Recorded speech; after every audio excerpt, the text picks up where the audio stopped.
4:31. We can start the meeting. Kwesi is here. Kwesi is not here. Let me send him an email. Okay. All right. If Kwesi is not here, I can do the roll call. I don't know the process. If that's okay. Alder, somebody needs to be able to take notes. So I think you need to have somebody from staff who will take notes on the roll call and the meeting before you start. All right. Thank you.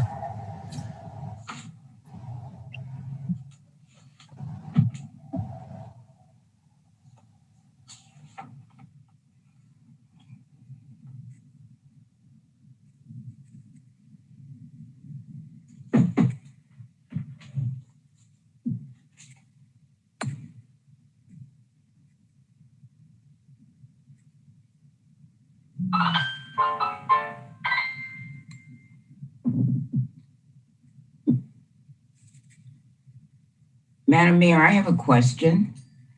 I believe that Stephen is the only one that you're the only one that's on tech for tonight. Is that correct right now? At the moment, yeah, for CCEC. Okay. And so does it need to be a staff person that takes the role, or you just need someone to record the role? Because he can't, I don't know if you can do both. I am in IT, so I don't necessarily feel comfortable taking role. I see Karen is joined. Yes, Alderman McKinney, Karen is here. So Karen, Karen, if you can start with the roll call, that will be great. Thank you very much for saving us. I do need to obtain the list. Can somebody send me the... Yeah, Karen, you can get it from the internal committee site. Oh, perfect. Yes, I will navigate there right now. Thank you very much. Just a moment.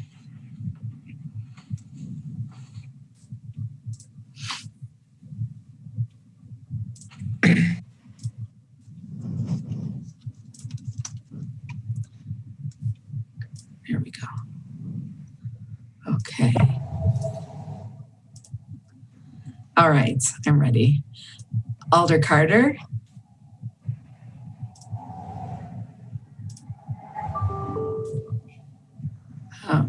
Okay, that makes sense. Alder Abbas. Present. Okay. Alder Harrington McKinney. Present. Alder Skidmore. Here. Alder Kemble. looks like she may have frozen. Okay, I'll come back. Alder Hennick. Present. Alder Tierney. Present. Wonderful. And we have Alder, looks like Alder Kemble is reloading. We do have quorum. I'll watch for her. Thank you very much. Stephen, could you please go with the virtual meeting guidelines, please? Yes. Thank you.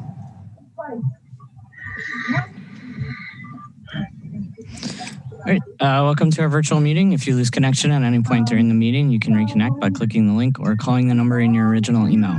Members, please activate your video and keep it on for the duration of the meeting. Staff, please activate your video while you are speaking.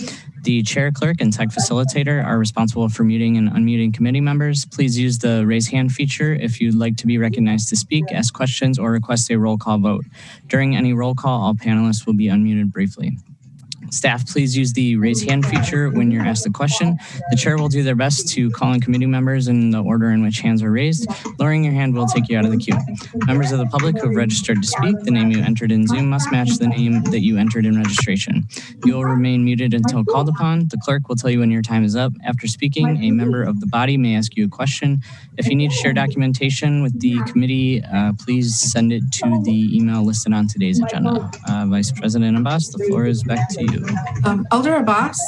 Yes. I also need to call Alder Bidar as the alternate. Present. And I believe Alder Kemble is back. And I received a text from Kwesi that his internet is down. Okay. Thank you very much for letting us know. I appreciate that. Moving next is approval of minutes. Can I have a motion on approval of minutes, please?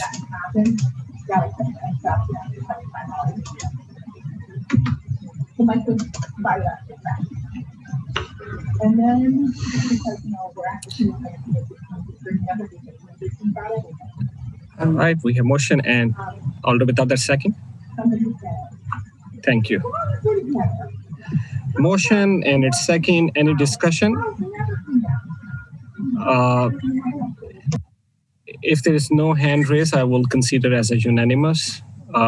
Moving next to agenda item number 3, public comments. Karen, I did not have a list, Stephen, about public comments. Is there anybody registered for public comment? I will check now. I also am getting a text from Alder Carter that she is attempting to connect. And also I see that Kwesi has connected. Let me check the registrant list. Looks like President Carter is here. Let me find it. Hello. Oh, that was so weird. I could hear you all, but you couldn't, no one was acknowledging me. I thought I was talking to my family. Well, you are. Okay. Carry on. We have 2 registrants on item 8 listed. And I'll, Stephen, do I send that to them or do you send that to them? You can send it to them if you want to download it. And you'll attach it to the minutes afterwards. I'll send that so everyone has it. Oh, sorry. Okay. President Carter, you can take a lead from here. We have 2 registrants from item number 8, so we can move forward with disclosure and recusal, and the floor is yours. Thank you. Does anyone have any disclosures or recusals at this time? There are no disclosures and recusals. We will move on to discussion with the mayor, item 5. Thank you, President Carter. And good to see you all on the Zooms. A couple of things that I wanted to cover today. And so I'll start just in the order that they're on the agenda with the census update. A couple of things here. So one, I hope you all have been following that there is a little back and forth on the deadline. Originally, that was in October. The administration tried to move it to September. There's a lawsuit, and so there's a stay on that. And we're all a little bit up in the air about how quickly the census actually has to finish. But what I hear just anecdotally is that the census takers are being encouraged to work as much as possible, and that overtime is available. And so hopefully you're seeing them out on the street. I know that President Carter actually talked to some of them. So I think that is happening here in Madison. Our response rates right now, our overall city response rate is 75%. That's in in a lot of places, that is either matching our 2010 rate or above it, but there are definitely parts of the city where we are below our 2010 rate still. Actually, a good portion of that is the isthmus, which I assume is related to students. So I sort of set that a little bit to the side, but a good portion of, it looks like to me, District 2, some of District 6 is below the last time we did the census. Also, sections of, I'm sorry, I don't have all the districts memorized, but 14, it looks like some of 18, and some of the farther west side neighborhoods are also below the 2010 rate. We are doing, relatively well when you compare us to the rest of the state, but the 75% is still not sufficient, right? We're looking for 100% or as close as we can get to that. So I just want to encourage you all again to, and I should say that our 2010 final response rate was 77.2%. So we should at least get there. But I want to encourage you all again to share with your, in your blogs, with neighborhood listservs, on your social media, how important it is for people to fill out the census and how they can do that. Again, just for anybody who's listening, you can do that online. You can do that on paper. You can do that over the phone. The my2020census.gov has just got, it's available in multiple languages. They're making it as easy as possible. And then we have the enumerators out on the street knocking on doors of folks who haven't responded yet. So certainly encourage people to respond either online or via phone. But if that doesn't happen, please open the door to the enumerator and fill it out right there with them. We really do need everybody to be counted. And so I just want to ask again the council to do what you can to spread the word. I know there's a lot going on with the election and other messages that we're trying to get out, but let's not forget the census message. And really, it'd be great to push hard here in the second half of September on that. Then I just want to briefly go through some federal updates. As always, there's a lot going on, but a few things that I wanted you to know about. One is that Madison is participating in the When We All Vote Civic Cities collective, which is encouraging folks to vote in the November election. We also have signed on as a amicus to a lawsuit challenging post office policies, particularly in light of all of the absentee ballots that today, thanks to the Supreme Court, are being mailed out. The clerk's office has about 80,000 ballots to get into the mail yet this week. I've also joined Mayors Against Illegal Guns, and we put out a call to President Trump to asking him to condemn armed intimidation and vigilantism amongst his supporters. So you may see that release. And we are trying to work with Mayors Against Illegal Guns on questions of gun violence. And that's I don't know if you've followed, but they, Every Town for Gun Safety, Moms Demand Action, and Mayors Against Illegal Guns are all working together now. So that's a strong coalition. In terms of what's going on in DC, there are, Congress did not pass a relief, another COVID relief bill yet. But today, the Problem Solvers Caucus released what they're describing as a bipartisan framework for the next COVID-19 relief package, which would propose $1.5 trillion worth of new federal aid. I have no idea if this has legs or not, but it is a new development in this conversation. So I thought I'd bring it to your attention.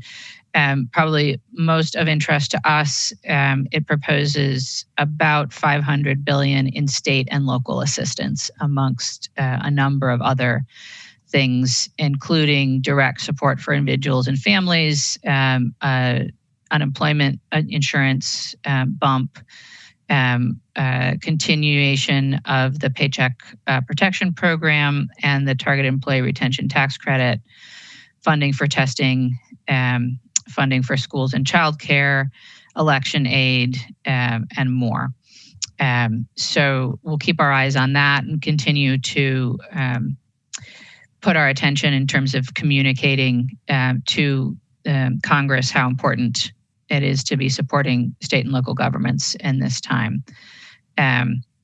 Congress is also starting to talk about continuing resolutions and continuing funding for the federal government, which expires on September 30th. So that's another conversation that I'm sure we'll all be watching and weighing in on as well. We do get regular updates from our federal lobbyist, Simon & Company. So if that's ever something that you're interested in, please let us know. I'm happy to share that information or share information about particular topics as folks are interested. And then finally, just wanted to bring people up to speed. President Carter suggested at our last council leadership meeting that we give a little bit of background on the crisis response team model that we're looking at. And here, again, I want to just give a lot of credit to Alder Martin and the fire department, who have been looking at this for several years and have been trying to bring it forward in Madison. So this is, folks may be familiar with the CAHOOTS model out of Eugene, Oregon, or there's similar models that are working in Denver and Portland and other places around the country. But essentially, what we're looking at here in Madison is a pilot program that would take a subset of police calls dealing with behavioral health issues, and instead of sending a squad car, start having an alternative crisis response team respond to those calls. And this is based on the Eugene CAHOOTS model. Those crisis responders are not armed, but they do carry radio. And what we're looking at here in Madison is potentially beginning with maybe as few as 4 staff people working shifts, responding to calls that involve welfare checks, behavioral health issues, and that kind of thing.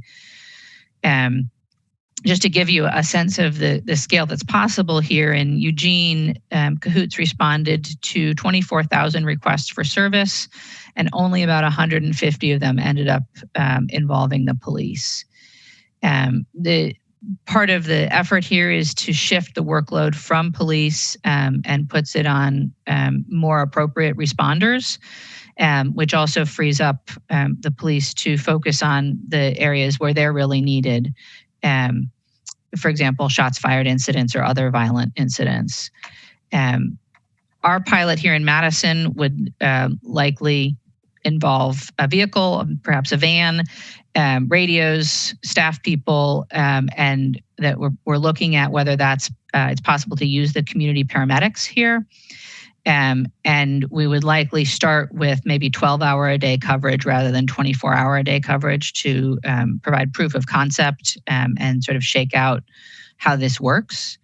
We're talking about the county participating, so we're having conversations with both the county executive and the county board and to see what their level of interest is in participating in a pilot. And so I know that's just a super high level overview, but I just wanted to make sure that we all had a shared understanding, and also that folks know that in addition to the ongoing conversations with the county, that we are actually looking at trying to put together a pilot as soon as possible for this.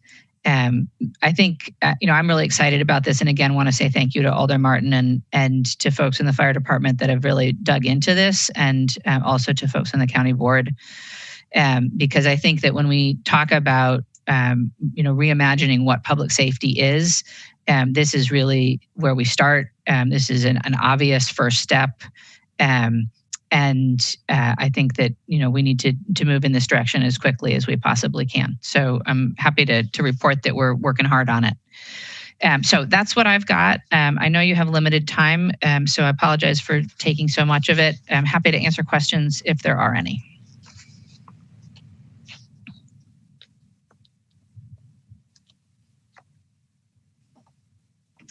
I see no questions, so thank you so much, Mayor, for coming. Right. I'll see you on the screens in a little bit. Yep. Thank you. We will move on to item 6 under updates. And that is the President's Work Group on Council Communication and Tools. Is Alder Foster on? Can you raise your, there you go. Can you give us that update? Sure will. I would expect this to be our last update here. We're working on our final report right now and hope to introduce that at the first council meeting in October. But wanted to just give one update really focused around an email that Debbie sent out last week. So hopefully most of you have had a chance to review that, but what it is a draft of a weekly summary document that the work group has been working on with council staff. Basically 2 sections to it. One highlighting sort of the most significant items on city meetings for the upcoming week. These would be things that would be considered kind of general interest to all alders and to the members of the public. It will certainly miss things that will be of specific interest to specific alders or specific residents, but the idea was to try and just highlight some of the key things that are happening throughout the week at meetings.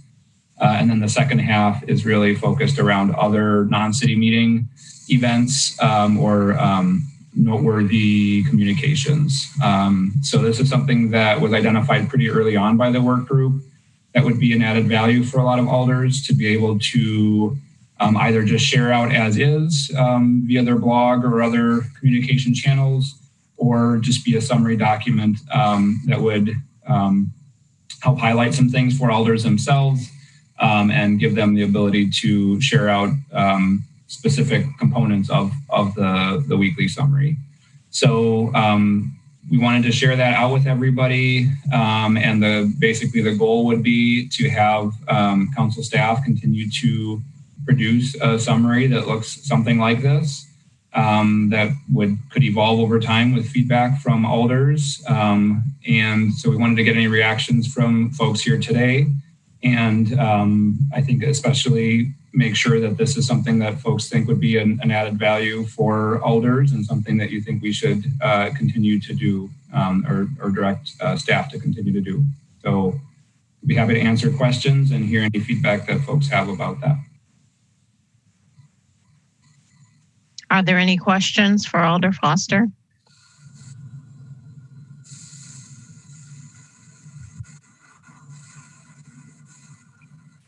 Alder McKinney? Thank you, Madam Chair. I wanted to commend the committee for, because I did see the outline and I posted it. It was very efficient.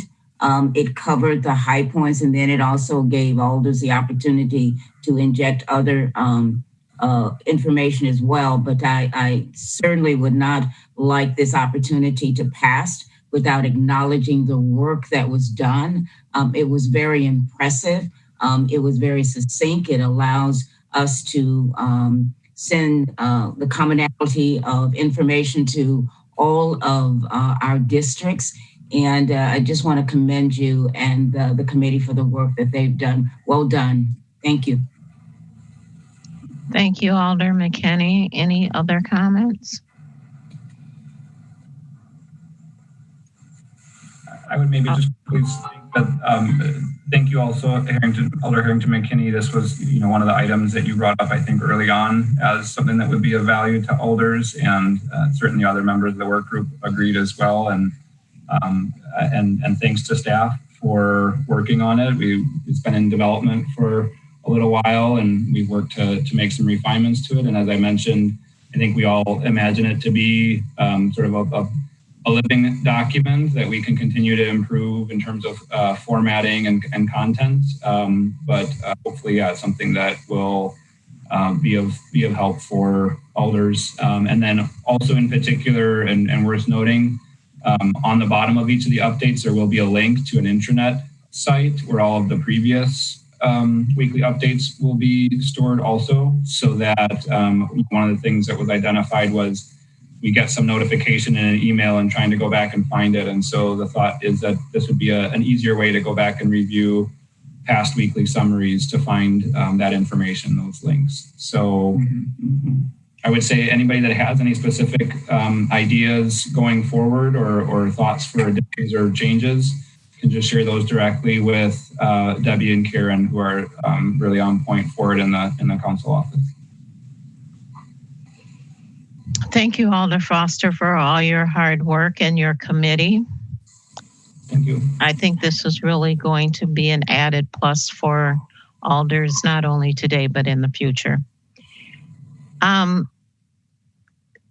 Let's move on to item 7 with the update on the body-worn cameras and feasibility review committee.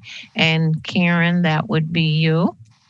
Hello. Yes, I am here. The co-chairs have work commitments, so I am here in their stead to report out. I sent a statement to everyone from the co-chairs about their progress. I'm not sure if I should read it. Not sure if folks have had a chance to look at it. Maybe I should read it. Can you summarize it? Oh, it's pretty succinct as it is. You better read it. You better read it. The Body-Worn Camera Feasibility Review Committee has been meeting bi-weekly and has been working diligently to learn about all of the issues and competing considerations that inform whether, and if so, how, to implement a body-worn camera program.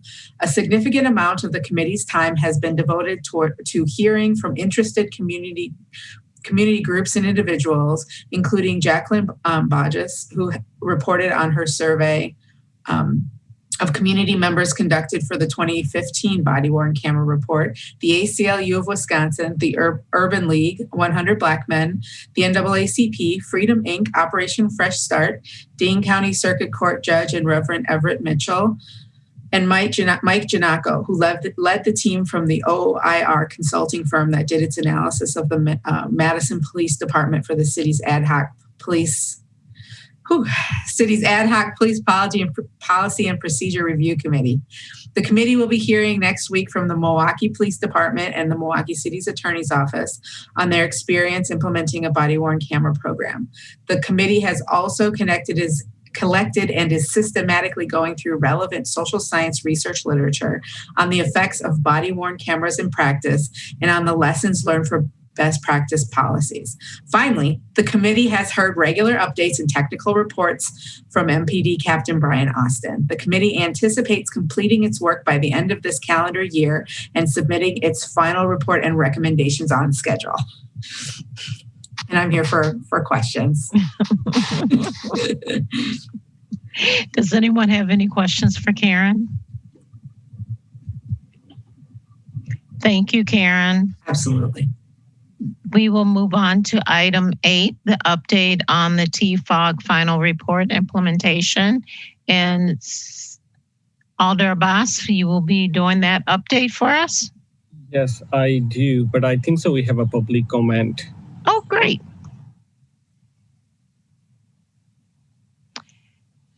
So, John, you should have a prompt to unmute yourself. There we go. Go ahead, John. Okay. I wasn't going to address the group. I was just indicated that I was available to answer questions.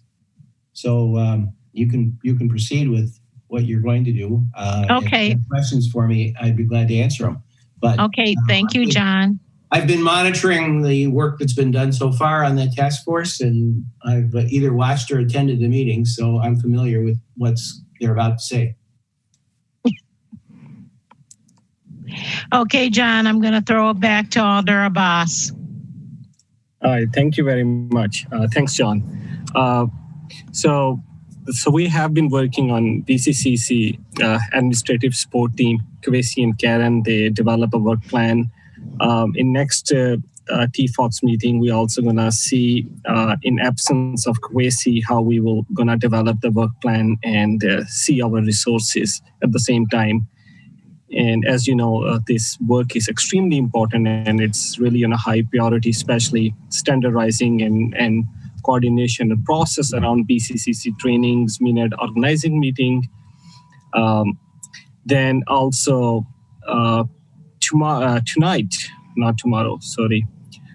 TFOX implementation work group introductory presentation will be given by Attorney Strange, and that will be a really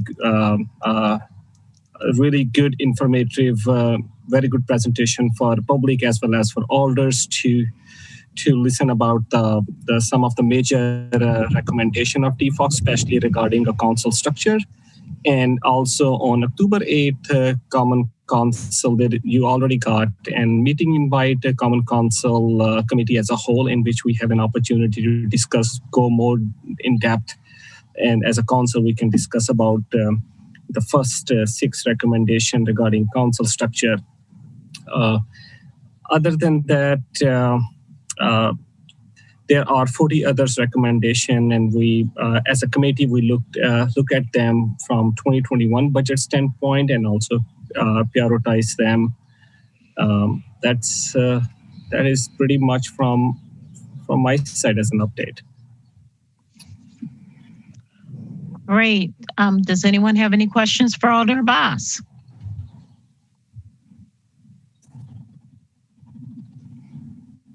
Well, thank you, Alder Abbas, for that update. And we look forward to hearing John Attorney Strange's presentation at the council. Are there any other questions or items that you want to discuss before we adjourn the meeting?